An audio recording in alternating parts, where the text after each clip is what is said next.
Exercise 1.2లో first question చేస్తున్నాం.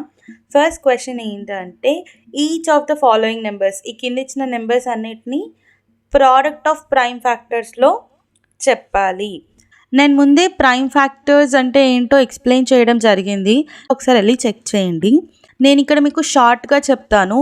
15 ఏ టేబుల్లో పోతుందో చెప్పండి. 1 టేబుల్లో పోతుంది, 3 టేబుల్లో పోతుంది, 5 టేబుల్లో పోతుంది అండ్ 15 టేబుల్లో పోతుంది కదా. ఇవన్నీ ఏంటివి? ఫ్యాక్టర్స్ అన్నమాట. ఏ టేబుల్లో పోతుందో అవన్నీ ఫ్యాక్టర్స్ ఆఫ్ 15. కానీ ఈ ఫ్యాక్టర్స్లోనే మనకి కొన్ని నెంబర్స్ ఉన్నాయి. ఇప్పుడు చూడండి, ఈ 3 నెంబర్ కానీ ఈ 5 నెంబర్ కానీ ఇవి రెండు ఏం నెంబర్స్? Prime numbers. సో ఇవేంటివి? ఈ 3 and 5 అనేది ప్రైమ్ ఫ్యాక్టర్స్ ఆఫ్ 15. కానీ మన క్వశ్చన్ ఏంటి? ప్రైమ్ ఫ్యాక్టర్స్ కనుక్కుంటే సరిపోతుందా? లేదు, ప్రైమ్ ఫ్యాక్టర్స్ యొక్క ప్రోడక్ట్ కనుక్కోవాలి. So product of prime factors of 15 ఏంటి? 3 into 5. ఎందుకు? 3 and 5 మాత్రమే ప్రైమ్ ఫ్యాక్టర్స్ ఆఫ్ 15 కాబట్టి. అంటే ఫ్యాక్టర్స్ మొత్తం లిస్ట్లో ఏవైతే ప్రైమ్ నెంబర్స్ ఉంటాయో వాటిని మనం ప్రైమ్ ఫ్యాక్టర్స్ అని అంటాం. సో ఇప్పుడు నేను మీకు ఒక ఎగ్జాంపుల్ చెప్తే క్లియర్ అవుతుంది, ఎక్కువ కన్ఫ్యూజ్ అవ్వకండి, ఓకేనా. ఫస్ట్ ఏంటి? 140. సో మనం 140ని చూద్దాం. ఇప్పుడు ఈ 140 అనేది 1 టేబుల్లో పోతుందా అంటే ఎస్ పోతుంది. కానీ మనకి 1 అనేది ప్రైమ్ నెంబరా? కాదు. సో 2 టేబుల్ చూద్దాం. 2 టేబుల్లో 140 పోతుందా? Yes. 2 70s 140, perfect. And next మళ్ళీ ఇప్పుడు 17 చూస్తాం కదా. 70 అనేది 1 టేబుల్లో పోతుందా? పోతుంది. కానీ 1 అనేది ప్రైమ్ నెంబర్ కాదు. 2 టేబుల్లో పోతుందా? పోతుంది. సో 2 అనేది ప్రైమ్ నెంబర్. 2 35s అండ్ ఇప్పుడు చూడండి 35.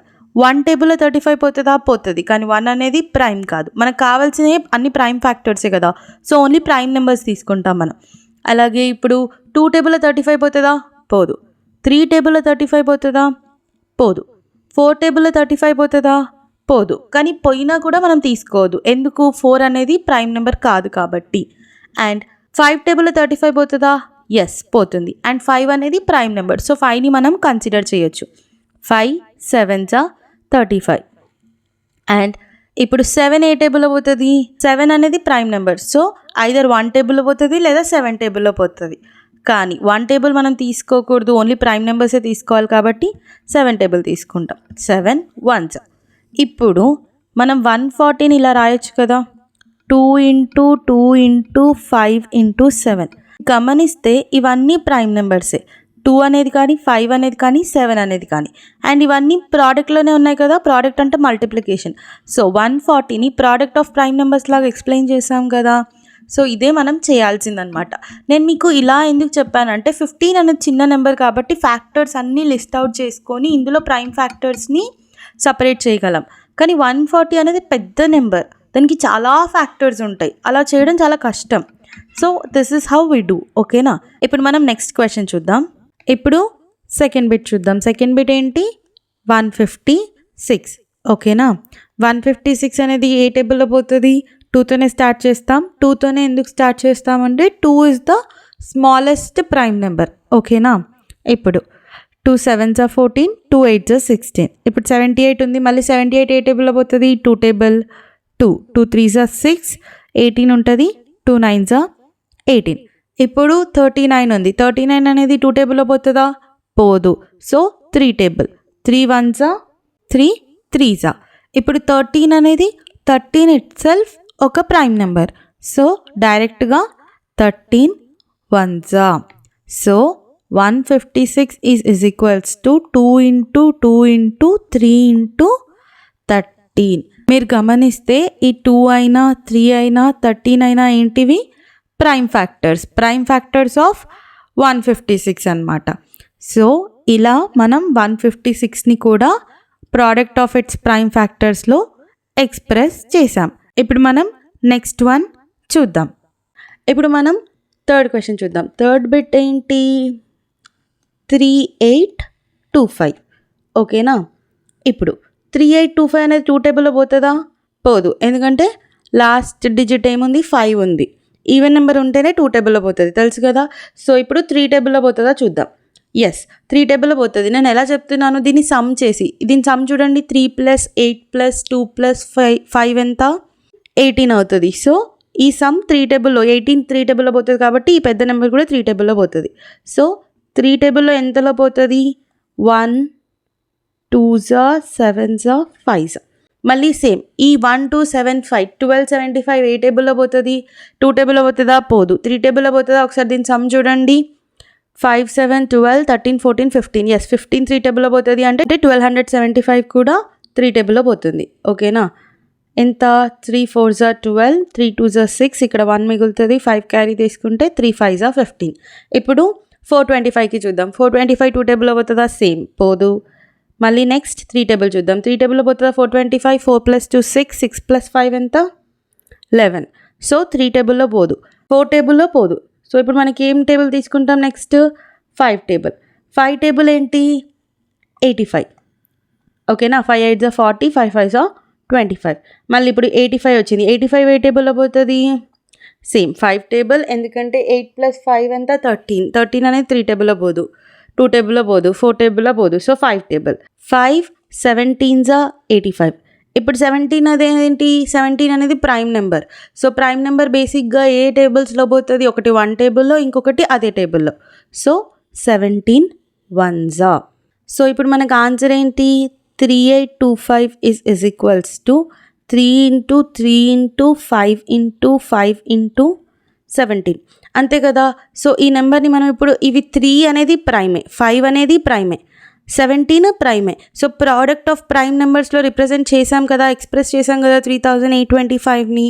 సో ఇది మన సొల్యూషన్.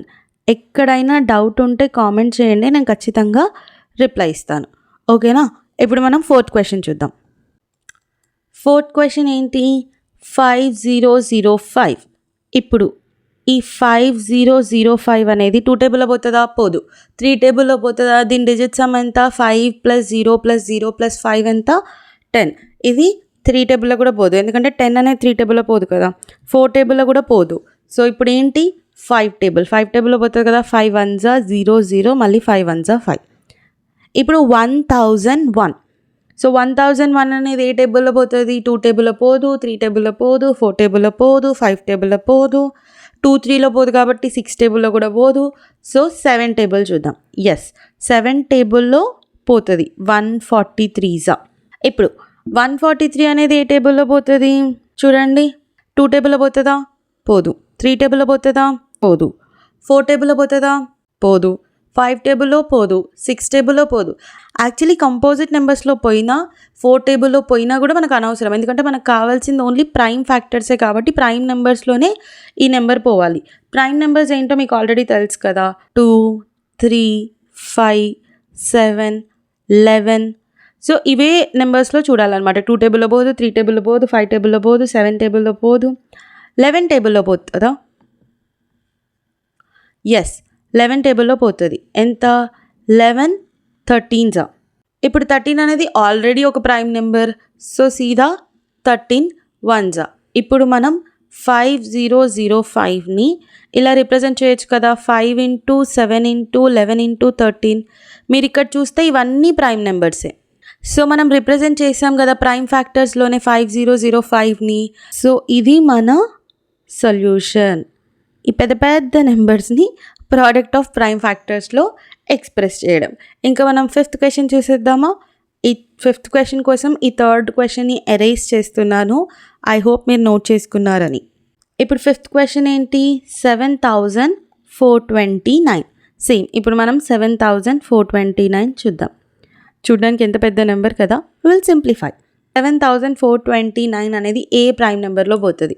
2లో పోదు, 3లో పోదు, 5లో పోదు, 7లో పోదు, 11లో పోదు. ఎందుకు పోదు అని నేను ఇంత డైరెక్ట్గా చెప్తున్నాను అంటే వాటి డివిజిబిలిటీ రూల్స్లో నేను చెక్ చేశాను కాబట్టి. ఓకేనా? నెక్స్ట్ ప్రైమ్ నెంబర్ ఏంటి? 13. 13 టేబుల్లో పోతుందా? పోదు. ఆ నెక్స్ట్ ప్రైమ్ నెంబర్ ఏంటి? 17. 17 టేబుల్లో పోతుందా? ఎస్, పోతుంది. 17 437s. ఓకేనా? 17 437s. 7429. ఓకేనా, నేను ఇది నార్మల్గా డివైడ్ చేసి చూసాను కాబట్టి నాకు తెలిసింది. మీరు బేసిక్గా ప్రతి దాంతో డివైడ్ చేసి చూడడమే, అంతకుమించి ఏం చేయలేం. ఇప్పుడు 437 ఏ టేబుల్లో పోతుందో చూడాలి. 2 టేబుల్తో డివిజిబుల్ అవుతుందో అవ్వదు, ఎందుకంటే ఇక్కడ ఈవెన్ నెంబర్ లేదు, లాస్ట్ డిజిట్. 3 టేబుల్లో పోతుందా? 4 + 3 ఎంత? 7. 7 + 7 14. సో 14 3 టేబుల్లో డివిజిబుల్ అవ్వదు. సో 437 కూడా 3 టేబుల్లో పోదు. 5 టేబుల్లో 0 లేదు, 0 ఆర్ 5 లేదు, యూనిట్ డిజిట్లో 5 టేబుల్లో పోదు. 7 టేబుల్లో పోదు, 11 టేబుల్లో కూడా పోదు, 13 టేబుల్లో కూడా పోదు, 17 టేబుల్లో కూడా పోదు. సో ఇప్పుడు మనం నెక్స్ట్ ప్రైమ్ నెంబర్ చూడాలి. నెక్స్ట్ ప్రైమ్ నెంబర్ ఏంటి? 19. 19 టేబుల్లో పోతుందా? ఎస్ పోతుంది. 19 23s. ఓకేనా, నెక్స్ట్ 23 ఇట్ సెల్ఫ్ ఒక ప్రైమ్ నెంబర్ అనమాట. ఓకేనా, నెక్స్ట్ ప్రైమ్ నెంబర్ ఏంటి? 23. So 23 1s 23. ఇప్పుడు మనం 7429ని ప్రైమ్ నెంబర్స్లో రిప్రజెంట్ చేయొచ్చు కదా. 17 × 19 × 23. మీరు గమనిస్తే 17 అనేది ప్రైమ్ నెంబరే, 19 అనేది ప్రైమ్ నెంబరే, 23 అనేది ప్రైమ్ నెంబరే. ప్రోడక్ట్ అంటే మల్టిప్లికేషన్, సో మల్టిప్లై కూడా చేసాం. సో 7429ని ప్రోడక్ట్ ఆఫ్ ప్రైమ్ ఫ్యాక్టర్స్లో మనం ఎక్స్ప్రెస్ చేసాం. సో ఇప్పుడు ఇది మన సొల్యూషన్. ఓకేనా, సో మీకు ఈ 5 క్వశ్చన్స్ అర్థమైనాయి అని అనుకుంటాను. అర్థమైందంటే అర్థమైందని ఖచ్చితంగా కామెంట్ చేయండి. అండ్ అలాగే ఏదైనా డౌట్ ఉంటే ఖచ్చితంగా కామెంట్ చేయండి, నేను దానికి రిప్లై ఇస్తాను. Please do like, share and subscribe.